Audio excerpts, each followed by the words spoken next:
Capítulo 2 del audiolibro Ontología del lenguaje de Rafael Echeverría. Sobre el lenguaje humano. Hemos dicho que los seres humanos, en tanto individuos, son seres lingüísticos, seres que viven en el lenguaje. En esta sección exploraremos primero la naturaleza del lenguaje, principalmente del lenguaje humano, y segundo, la relación entre el lenguaje y el individuo. Una vez acometido lo anterior, volveremos al tema de la ontología del lenguaje. El lenguaje como dominio consensual. Normalmente comprendemos el lenguaje como una capacidad individual, como la propiedad de una persona. Decimos así que los individuos tienen una capacidad para el lenguaje.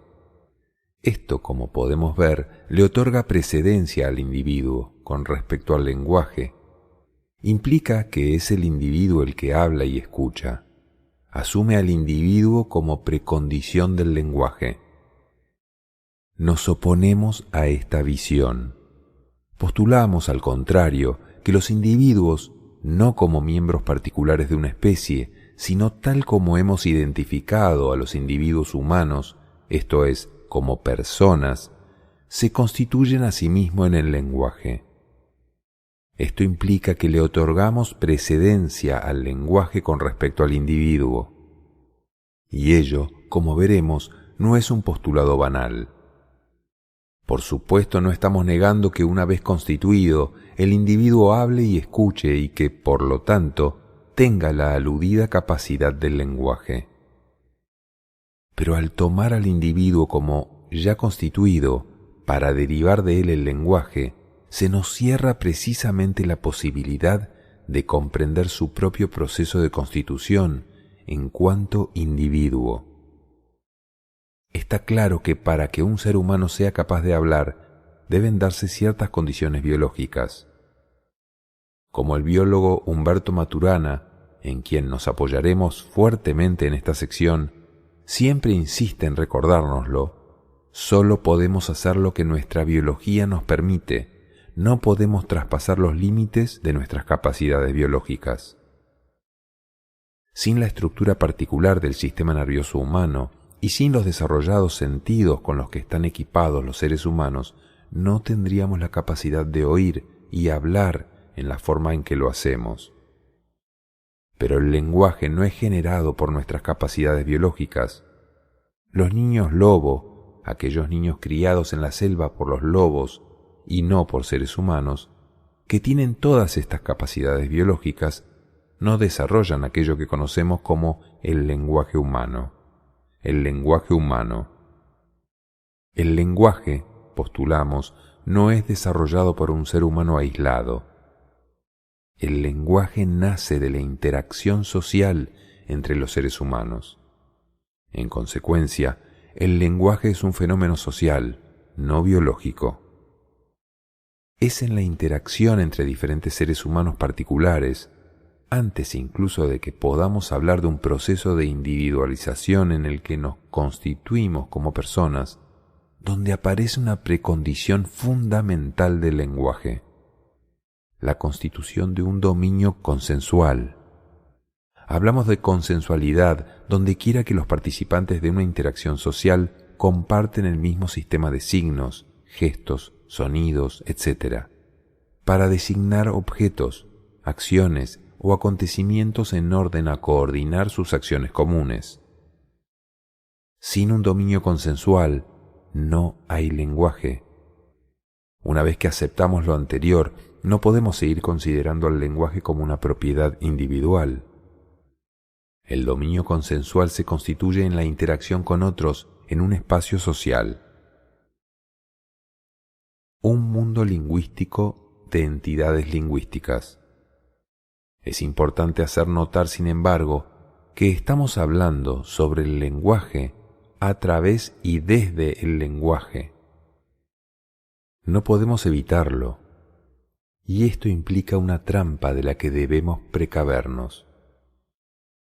Los signos, los objetos, los eventos y las acciones son constituidos como tales en el lenguaje.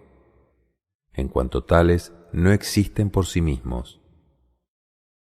Solemos citar a Gertrude Stein diciendo que una rosa es una rosa, pero una rosa no es una rosa independientemente del lenguaje.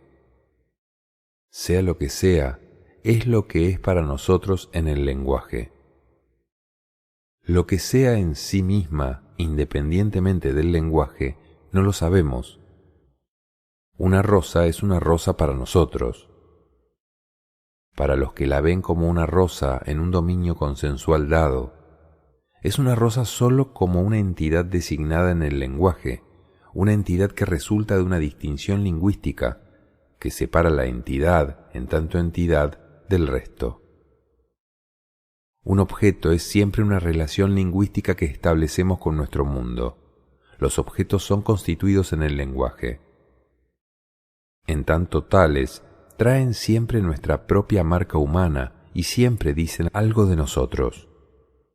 Una taza de té es solo una taza de té para nosotros, no para la mosca que vemos posada sobre ella.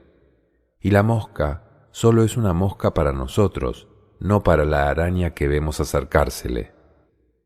Y así podemos seguir ad infinitum. Insistimos, no existe otro camino que el del lenguaje. Fuera del lenguaje no existe un lugar en el que podamos apoyarnos.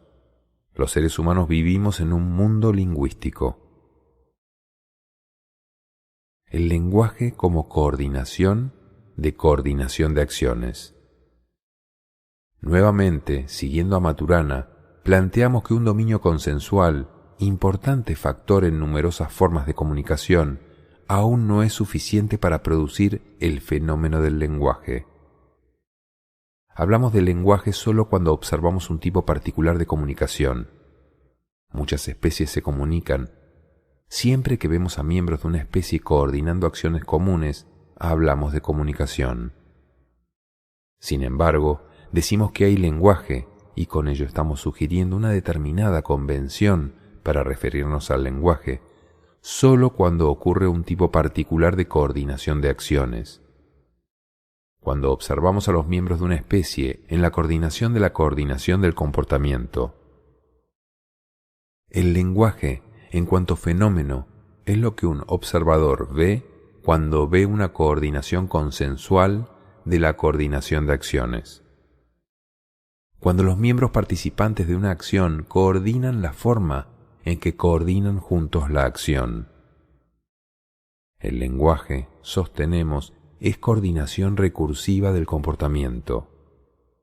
Tenemos un ejemplo que puede ilustrar la forma en la que esos dos sistemas de coordinación de acciones, implicados en la coordinación recursiva, funcionan juntos. Le digo a mi hijo Tomás, ¿podrías abrir esa puerta, por favor? Él contesta, bueno. Examinemos lo que ha sucedido. Hice algunos sonidos que tomamos por signos compartidos en un dominio consensual ya constituido. Basándose en los significados compartidos ligados a estos sonidos, Tomás respondió a mi pregunta. Al hacerlo, también emitió algunos sonidos diferentes a los míos. Nuevamente, ambos le otorgamos a estos sonidos un significado particular que resulta de nuestro dominio consensual compartido. Hasta ahora, lo que hemos hecho es muy parecido a una danza. Hemos coordinado la acción en el nivel de producción de los sonidos. Podemos notar la gran diferencia que existe para los que comparten este dominio consensual con respecto a los que no lo comparten. Para los extraños a este dominio consensual, lo que hemos hecho Tomás y yo suena muy parecido a una jerigonza, a una seguidilla impredecible de sonidos. Sin embargo, este no es el caso para nosotros. Antes bien, estamos danzando juntos en un dominio consensual bien orquestado. Por medio de los sonidos que pronunciamos, ambos escuchamos palabras que designan objetos de nuestro mundo común, y escuchamos una pregunta y una respuesta, etc. La danza no termina aquí. Además de este primer nivel de coordinación de acciones, puede esperarse que tenga lugar otra danza, otro nivel de coordinación de acciones. Tomás puede dirigirse a abrir la puerta. Una vez más, esta acción no es arbitraria, surge directamente de lo que ocurrió en el primer nivel de coordinación de acciones, cuando ambos pronunciábamos sonidos. Hubiera sido extraño, por ejemplo, que hubiera ido a abrir la ventana, o que no hubiera hecho cosa alguna. Una vez que haya abierto la puerta, Tomás puede esperar de mí que le diga gracias, a lo cual podría replicar de nada. Si en vez de eso me dijera cachorritos, probablemente me parecería nuevamente extraño. El ejemplo anterior nos muestra que el lenguaje surge a partir de la generación de un dominio consensual que es producido en la interacción social. ¿Pero esta interacción entre Tomás y yo es excepcional? En absoluto.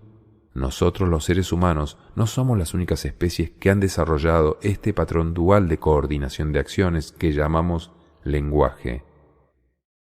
Este es un rasgo que encontramos a menudo en otras especies. Un clásico ejemplo de ello es la danza oscilante de la abeja, decodificada en 1945 por el biólogo alemán Karl von Friesen. Los pájaros también han desarrollado sistemas de lenguaje. Por medio de la acción de cantar, coordinan otras acciones. Los mamíferos, igualmente, muestran sistemas de lenguaje bien estructurados. Un típico ejemplo de esto es el lenguaje de los delfines. La capacidad recursiva del lenguaje humano. La diferencia principal entre la capacidad lingüística de los seres humanos y la que muestran otras especies vivientes es, primero, nuestra capacidad para abarcar un número muy grande de signos consensuales y, especialmente, para crear nuevos. Existe un segundo factor importante de diferenciación entre el lenguaje humano y el que observamos en otras especies. Le llamamos la capacidad recursiva del lenguaje humano. Hemos dicho que el lenguaje es la coordinación recursiva del comportamiento. Decimos ahora que el lenguaje humano es lenguaje recursivo. Esto significa que nosotros, los seres humanos, podemos hacer girar el lenguaje sobre sí mismo. Podemos hablar sobre nuestra habla, sobre nuestras distinciones lingüísticas, sobre nuestro lenguaje, sobre la forma en que coordinamos nuestra coordinación de acciones. Y podemos hacerlo una y otra vez. Podemos decir, por ejemplo, ¿qué quieres decir con esto? O ¿de qué puerta estás hablando? Esta capacidad recursiva del lenguaje humano es la base de lo que llamamos reflexión y es la base de la razón humana. Si viéramos la reflexión como lo hicieron los metafísicos, como una propiedad individual, como la actividad de una facultad individual que ellos llamaron la mente, escindida de toda conexión con el lenguaje, y si aceptamos que esa reflexión, que como lo hemos dicho es la base de la razón, es un rasgo típicamente humano, podemos comprender por qué los metafísicos llegaron a caracterizar a los seres humanos como seres racionales. La razón, sin embargo, es una función del lenguaje. Somos seres racionales porque somos seres lingüísticos viviendo en un mundo lingüístico. Condiciones estructurales e históricas para el surgimiento del lenguaje humano. ¿Cómo es posible que los seres humanos hayan desarrollado esta capacidad especial para el lenguaje? Esta es una pregunta que puede ser respondida al menos de dos maneras. De una manera estructural y de una manera histórica. Cuando la contestamos de una manera estructural, debemos examinar las condiciones biológicas que nos permiten operar en el lenguaje. Esto nos conduce a examinar la estructura de nuestro sistema nervioso y de nuestros órganos vocales y auditivos. El trabajo pionero del biólogo Norman Geschwind ha constituido un pivote en el estudio de la relación entre el lenguaje y el cerebro. Philip Lieberman ha hecho importantes contribuciones en el campo de la fisiología de la dicción. En el sentido de una explicación histórica o evolutiva, permítaseme compartir la hipótesis que me sugiriera una vez mi amigo, el biólogo y genetista de población, Carlos Valenzuela. Él sugería que el desencadenamiento de factores evolutivos que conducen al surgimiento del lenguaje en los seres humanos podría deberse al abultamiento de los glúteos de las hembras. Este es un rasgo físico que distingue a los humanos de los otros primates. Los glúteos de la hembra humana, especulaba Valenzuela, podrían haber sido el factor desencadenante que contribuyó a alterar nuestro equilibrio físico y a facilitar la posición erecta. Esta última permite a los seres humanos liberar sus manos para la recolección de alimentos y la fabricación de herramientas. A su vez, unos glúteos más abultados pueden haber contribuido a la expansión de la pelvis femenina, permitiendo el nacimiento de niños con una mayor capacidad craneana y por lo tanto con cerebros más grandes. Con una pelvis femenina más angosta, como sucede de hecho en otros primates, esos niños simplemente no podían nacer. Los seres vivos con cerebros más grandes tienen las capacidades neurológicas necesarias para formas de lenguaje más desarrolladas. Hay que aclarar, sin embargo, que este tipo de explicaciones no logran realmente dar cuenta del surgimiento del lenguaje propiamente tal. Solo explican el desarrollo de las condiciones biológicas que se necesitan para hacerlo posible. Como dijimos antes, el lenguaje no es una capacidad individual, sino un rasgo evolutivo que, basándose en condiciones biológicas específicas, surge de la interacción social. Una vez que las capacidades biológicas están en su lugar, necesitamos de la interacción social como caldo de cultivo para el surgimiento del lenguaje. El individuo como construcción lingüística. Los individuos como fenómenos sociales. Hemos postulado que los seres humanos son seres lingüísticos. Examinemos el significado de este postulado. Un aspecto importante de lo que estamos diciendo tiene que ver con que el individuo, en términos de la persona que somos, es un fenómeno lingüístico. En tanto individuos, somos un tipo de ser vivo que, como condición de su propia existencia, vive constreñido a su capacidad de generarle un sentido a su vida, siempre interpretándose a sí mismo y al mundo al que pertenece. Ello lo hacemos en cuanto operamos en el lenguaje. La forma en que damos un sentido a nuestras vidas es obviamente lingüística. Basta preguntarle a alguien, ¿quién eres?, para reconocer que lo que obtenemos de vuelta es un relato, una historia en la que relatamos quiénes somos. Nuestra identidad está directamente asociada a nuestra capacidad de generar sentido a través de nuestros relatos. Al modificar el relato de quiénes somos, modificamos nuestra identidad. Se podría objetar lo que estamos diciendo y arguir que no podemos confundir la historia que tenemos de nosotros o de otros con el sujeto al que se refiere el relato en cuestión.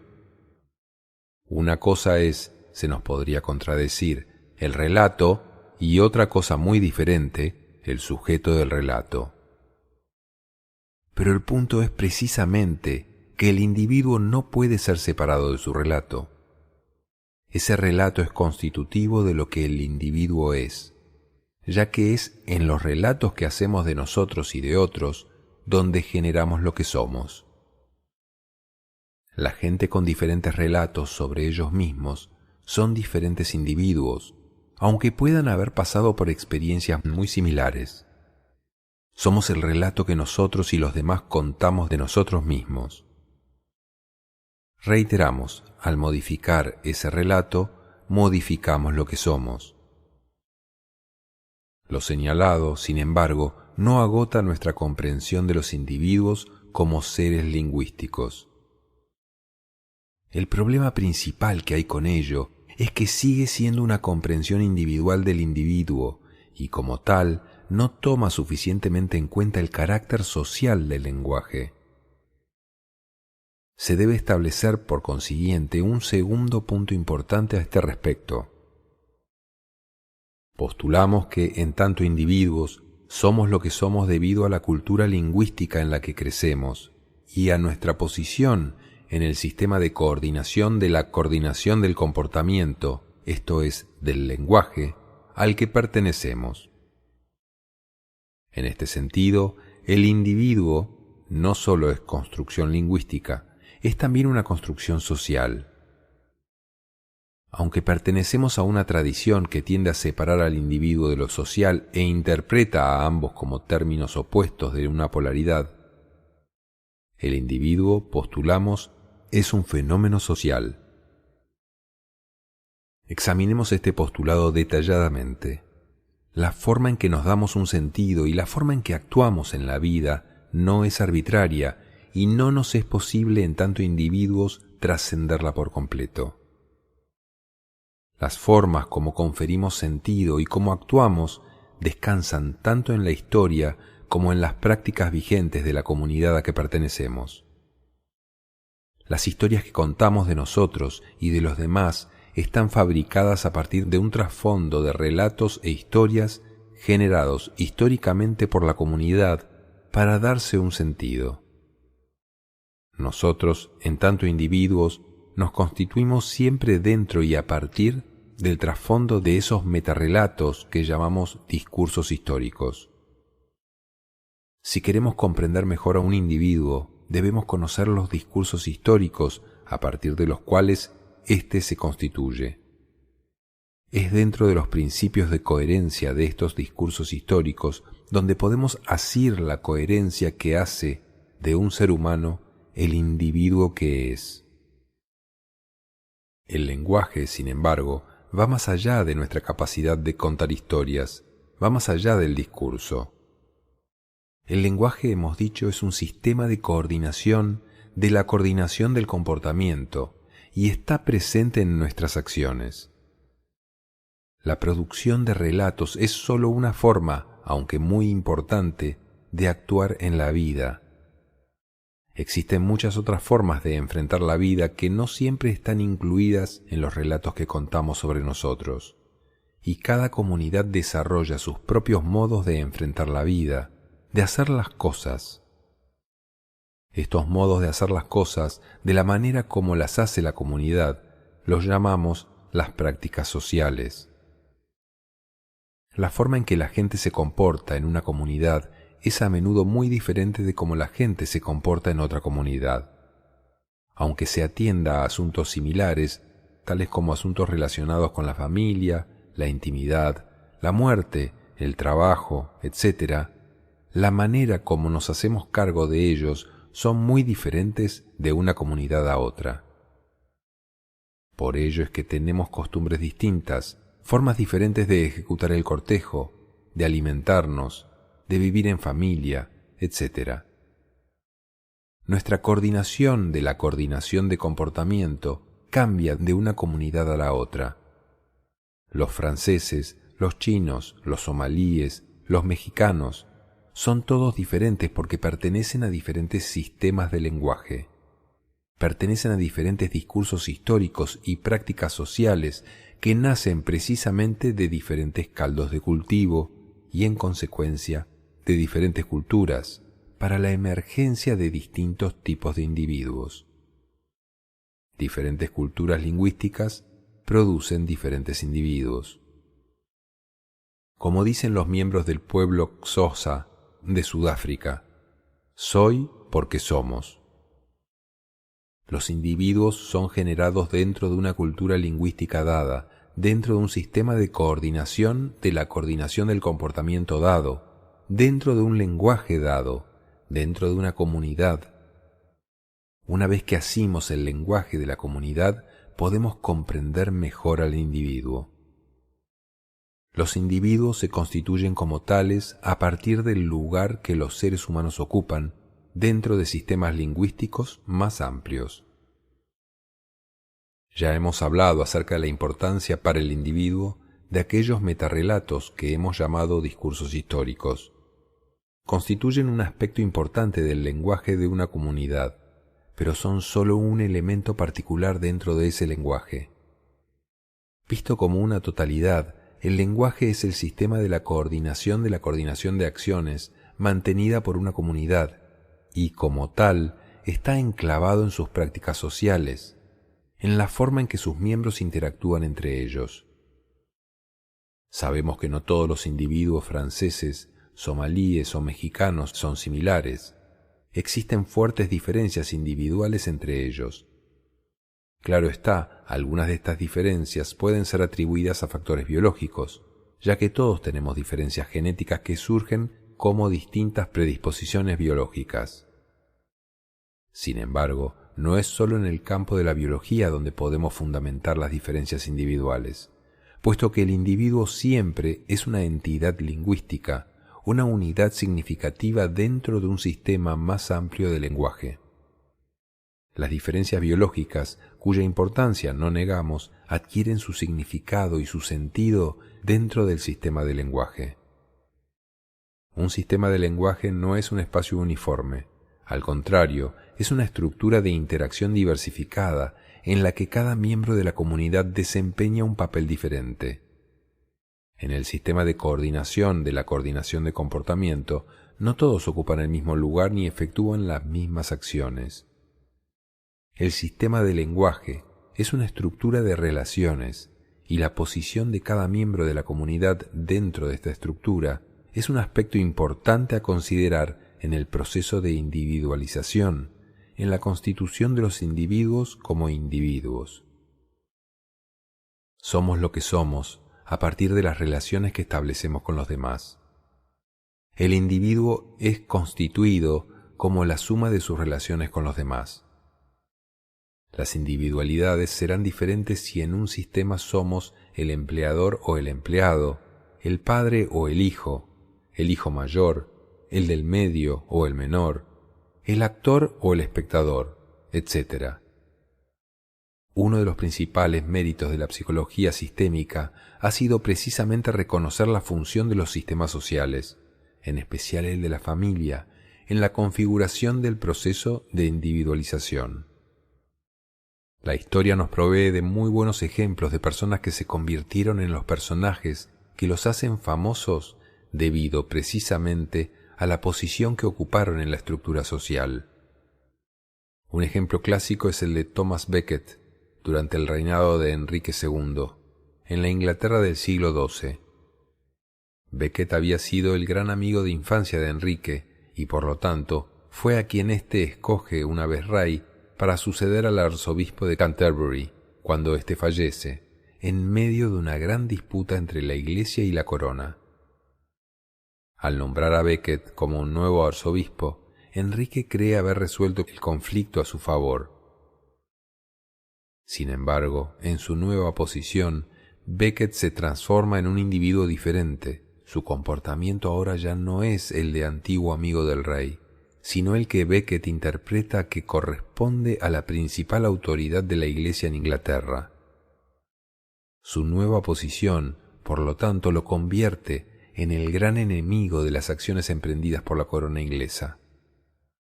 Becket muere asesinado en las puertas de su catedral por caballeros de la corona, presuntamente enviados por Enrique. La relación mutua entre los sistemas lingüísticos y el comportamiento individual. Un principio básico del enfoque sistémico es el reconocimiento de que el comportamiento humano es modelado por la estructura del sistema al que pertenece el individuo y por la posición que ocupa en ese sistema. Cuando la estructura del sistema cambia, puede esperarse que también cambie el comportamiento individual. Lo que se hizo alguna vez puede no ser hecho nuevamente.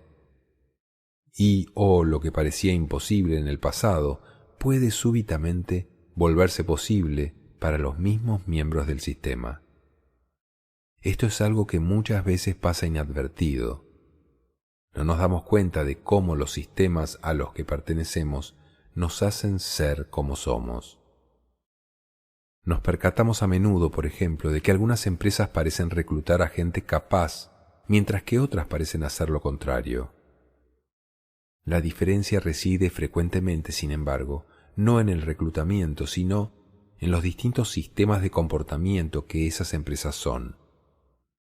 Diferentes sistemas de administración, por ejemplo, generan tipos diferentes de individuos, que son capaces o no de hacer las cosas de muy distintos modos y, por lo tanto, de volverse o no cada vez más capaces.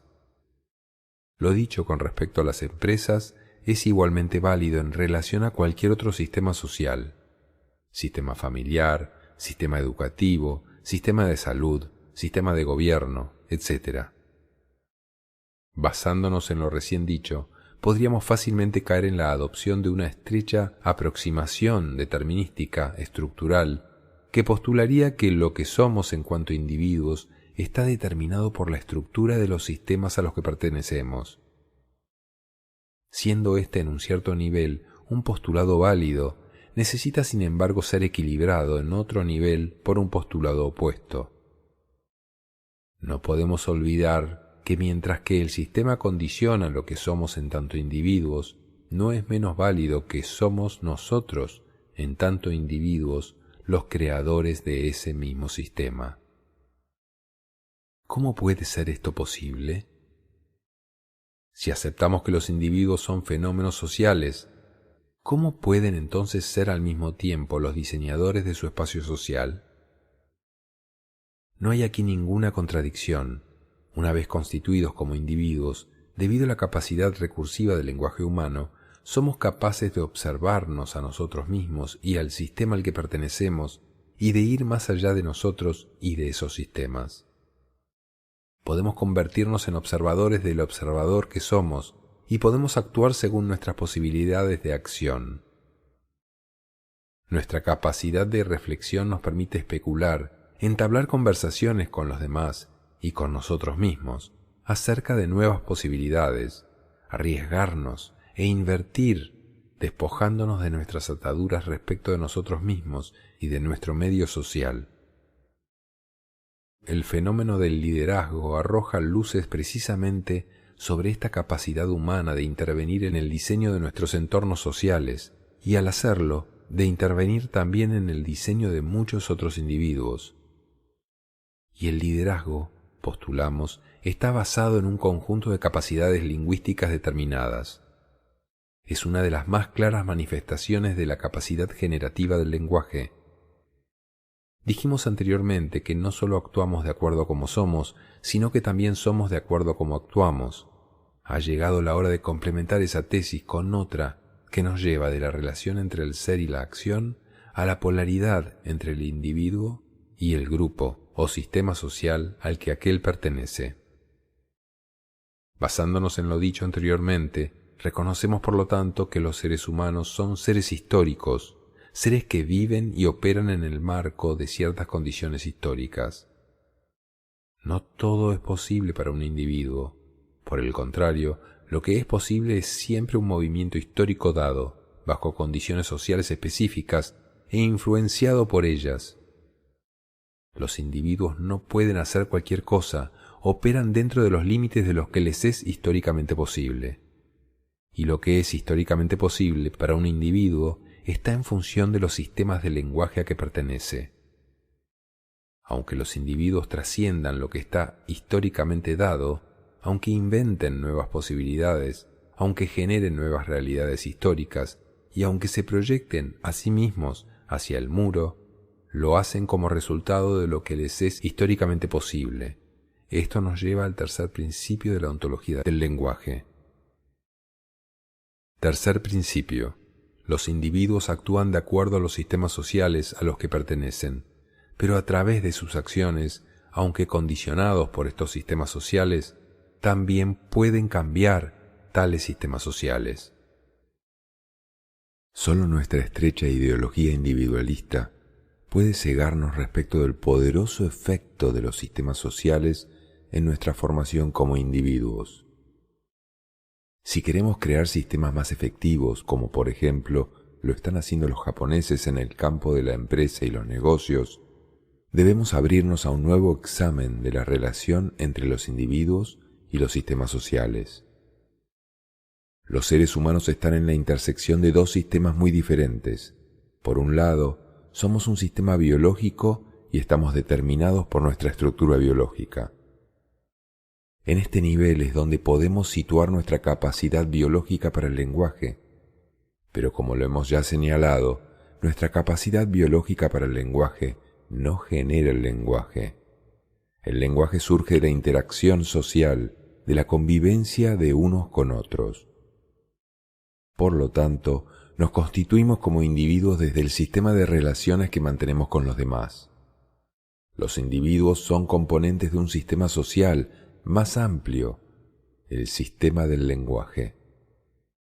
Su posición dentro de ese sistema es lo que los hace ser los individuos particulares que son. El énfasis, sin embargo, no debe ser puesto en el sistema social ni en sus componentes individuales. Es en la relación entre el sistema social y el individuo, entre el todo y sus partes, que se produce la dinámica del devenir. El sistema social constituye al individuo del mismo modo en que el individuo constituye al sistema social. Vuelta a la ontología del lenguaje. La visión aquí presentada, la ontología del lenguaje, no es sólo una interpretación más sobre el ser humano. Desafía los presupuestos básicos sostenidos durante siglos por el programa metafísico. Representa un serio intento de ir más allá de los dogmas básicos de la metafísica y lleva a su fin lo que hemos llamado la deriva metafísica.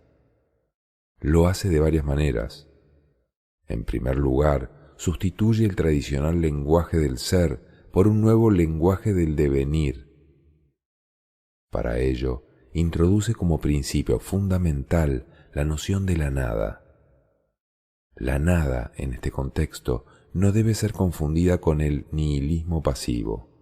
No se detiene en el reconocimiento pesimista de la falta de sentido de la vida humana, sino que se convierte en la fuerza motriz que permite a los seres humanos crear y regenerar un sentido de vida necesario para sobrellevar nuestra existencia. En segundo lugar, la ontología del lenguaje toma distancia del concepto metafísico de la verdad, concepto que marca el objetivo primordial del pensamiento racional. Supone, por el contrario, que sólo existen interpretaciones más o menos poderosas, relatos que pueden abrir y cerrar diferentes posibilidades para los seres humanos. El poder, y no la verdad, es el criterión, palabra griega que designa el estándar de un juicio válido, fundamental. Las posibilidades no existen por sí mismas, no son independientes de los individuos para quienes resultan ser posibilidades. La búsqueda de aquellos universales abstractos, aquellas verdades buscadas por los metafísicos, capaces de erigirse por sí mismos, independientemente de los seres humanos, es vana. Como lo proclamara Protágoras, quien junto con Heráclito es otro de los pensadores contra quien escriben los primeros metafísicos, el hombre es la medida de todas las cosas. La distinción entre las proposiciones verdaderas y falsas, una distinción importante, solo tiene sentido dentro del trasfondo compartido de una comunidad. En tercer lugar, la ontología del lenguaje logra lo que había sido destruido por el programa metafísico, la unidad entre el orador, el lenguaje y la acción. Reconoce que todo lo dicho siempre es dicho por alguien, restableciendo lo que hemos llamado el lazo roto entre el lenguaje y el orador. Postula que el lenguaje es acción y por lo tanto evita la separación entre ambos, particularmente entre el pensamiento y la acción.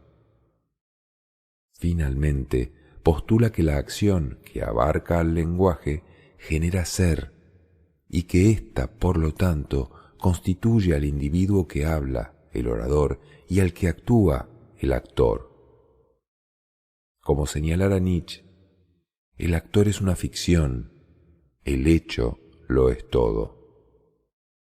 Al mismo tiempo que reemplaza la importancia del ser sostenida por los metafísicos por una comprensión renovada del devenir, la ontología del lenguaje coloca a la acción en el centro de su argumentación.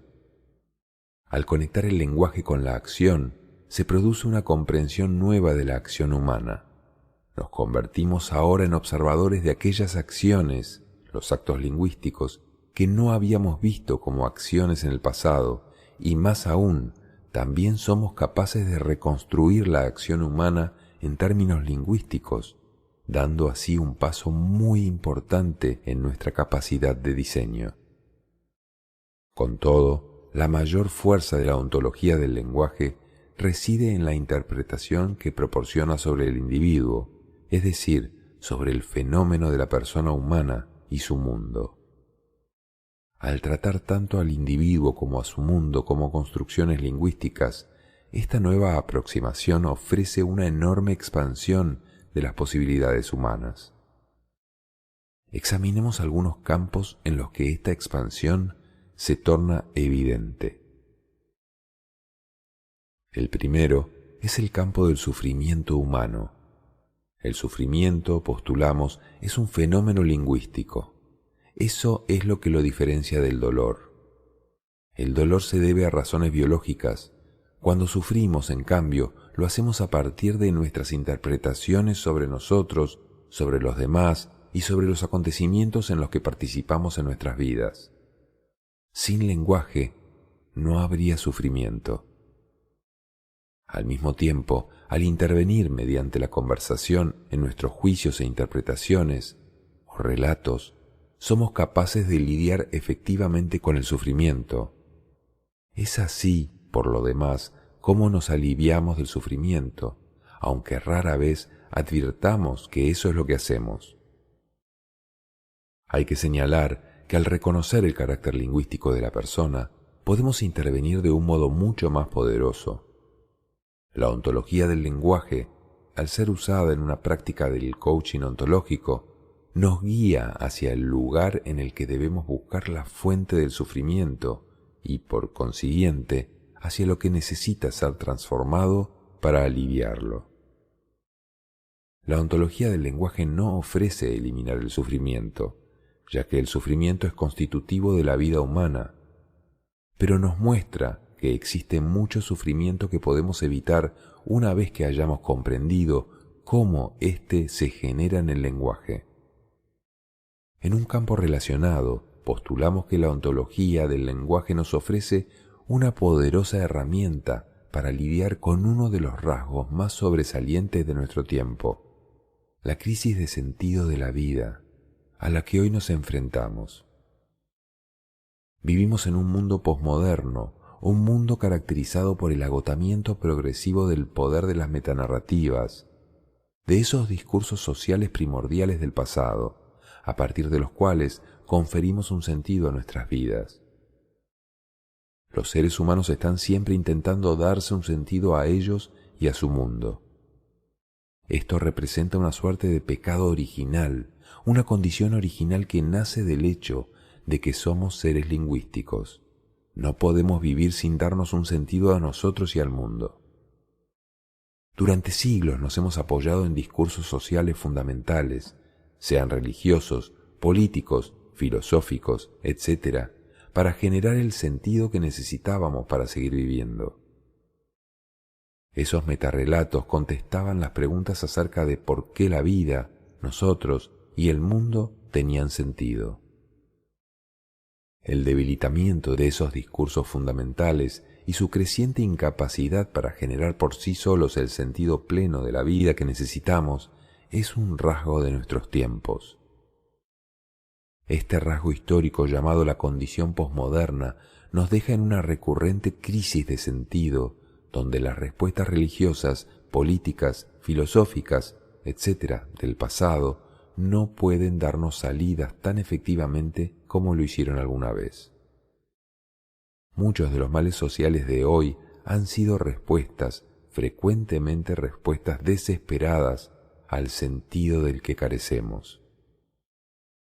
Una de las mayores contribuciones de la ontología del lenguaje es la competencia que ofrece a las personas para inventar y regenerar un sentido en sus vidas.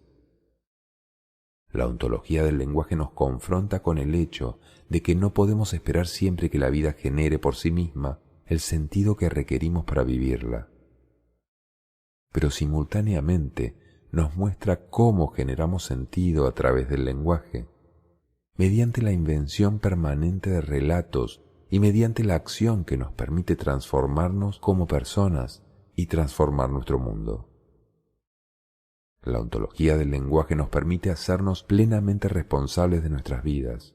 Nos permite elegir las acciones que nos llevarán a convertirnos en aquel ser que hayamos escogido. Es un instrumento de importancia fundamental en el diseño de nuestras vidas, de nosotros y del mundo. Digamos finalmente que existe, en nuestra opinión, otra importante contribución de esta nueva comprensión de los seres humanos. En el pasado, cuando éramos moldeados por esas metanarrativas que dábamos por hechos, cuando pensábamos que la verdad existía y que estaba a nuestro alcance, cuando no la poseíamos, sucede que vivíamos en guerra, matándonos unos a otros, destruyendo nuestro entorno natural, condición de nuestra existencia. Hoy no podemos eludir el reconocimiento de un lado oscuro en los supuestos asociados a la idea metafísica de racionalidad. En un mundo global, en un mundo como es el nuestro hoy en día, en el que nos enfrentamos a la rápida disolución de la nación-estado, en el que todos los seres humanos del planeta hemos devenido económicamente interdependientes y en el que hemos llegado a acumular una fuerza tan increíblemente destructiva, la aproximación metafísica no nos permite, dentro de sus fronteras, relacionarnos los unos con los otros con respeto mutuo. Se necesita una nueva comprensión del ser humano si hemos de sobrevivir, una comprensión que nos permita observar y aceptar nuestras diferencias y diseñar mejores vías para salvar esas mismas diferencias y vivir juntos. En la ontología del lenguaje hay un espacio para la esperanza que eso suceda. Tal como hemos dicho al inicio, la ontología del lenguaje no es solo un desarrollo que nace únicamente del terreno de las ideas. Ha habido importantes condiciones históricas que han facilitado el surgimiento de las ideas que representan su centro teórico. La emergencia de nuevas formas de comunicación, que hemos llamado lenguaje electrónico, constituye, en nuestra opinión, una de esas fuerzas históricas fundamentales que apuntan en esa dirección. Vemos, por lo tanto, a la ontología del lenguaje capaz de llenar una necesidad histórica en el tratamiento de muchos de los asuntos que desafían al mundo de hoy, culturales, políticos, económicos, individuales, etc. En este sentido, la ontología del lenguaje es un buen ejemplo del resultado de las condiciones de nuestros sistemas sociales actuales, así como también representa un inmenso recurso para lidiar con las deficiencias de esos sistemas y para contribuir a sus necesarias transformaciones futuras.